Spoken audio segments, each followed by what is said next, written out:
IPL കഴിഞ്ഞ ഞായറാഴ്ച നടന്ന ഡബിൾ ഹെഡറിലെ രണ്ടാം മത്സരത്തിൽ ലക്നൗ സൂപ്പർ ജയൻസിനെതിരെ പഞ്ചാബ് കിങ്സ് ജയിച്ചിരുന്നു. പഞ്ചാബിന്റെ ഹോം ഗ്രൗണ്ടായ ധർമ്മശാലയിൽ നടന്ന മത്സരത്തിൽ 37 റൺസിന്റെ തകർപ്പൻ വിജയമാണ് പഞ്ചാബ് സ്വന്തമാക്കിയത്. ഇതോടെ പോയിന്റ് ടേബിളിൽ രണ്ടാം സ്ഥാനത്ത് എത്താനും ശ്രേയസ് അയ്യർക്കും സംഘത്തിനും സാധിച്ചു.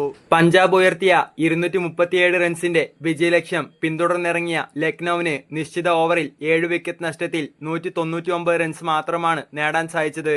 മത്സരത്തിൽ ലക്നൌ ക്യാപ്റ്റൻ ഋഷഭ് പന്ത് വീണ്ടും മോശം ഫോമിലാണ് ബാറ്റ് വീശിയത്. 17 പന്തിൽ ഒരു സിക്സും 2 ഫോറും ഉൾപ്പെടെ 18 റൺസാണ് താരം നേടിയത്.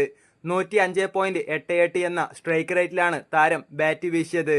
ഇപ്പോൾ ഋഷഭ് പന്തിനെ വിമർശിച്ച് സംസാരിക്കുകയാണ് മുൻ ഇന്ത്യൻ താരം അമ്പാട്ടി റായുഡു.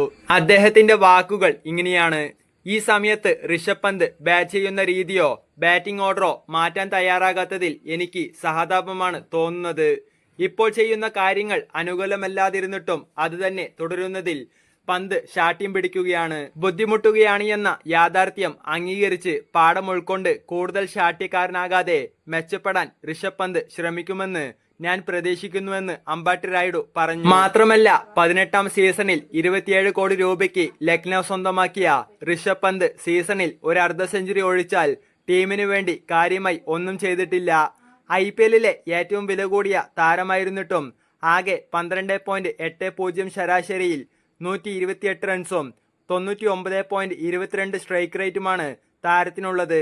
0, 15, 2, 2, 21, 63, 3, 0, 4, 18 എന്ന സ്കോറിലാണ് താരം സീസണിൽ ബാറ്റ് ചെയ്തത്.